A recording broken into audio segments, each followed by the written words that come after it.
बिस्मिल्लाहिर्रहमानिर्रहीम। अस्सलाम वालेकुम। क्या हाल है, कैसे हैं व्यूअर्स? सब खैरियत से होंगे। और आज मैं आपके लिए बहुत ही मज़ेदार, जैसे कि आपने थंबनेल में देख ही लिया कि ये मुरब्बों का मजून है। ये इसको बनाना बहुत ही आसान है और ये बहुत जल्दी बन जाता है।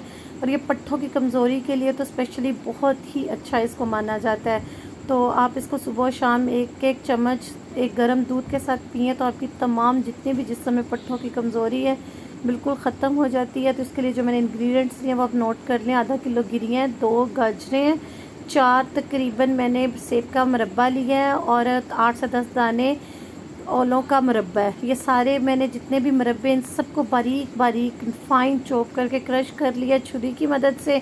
और जो मेरी गिरियाँ थी उनको मैंने मशीन में ग्राइंड कर लिया है। तो इन सबको ऐसे मैंने मिक्स करके रख लिया और ये मैं तकरीबन 6 माह के लिए रख लेती हूँ इकट्ठा बना के फ्रिज में। ये ख़राब नहीं होता, तो आप भी बना कर रख सकते हैं। इसके साथ मैं आपसे इजाज़त चाहती हूँ। अल्लाह हाफिज़।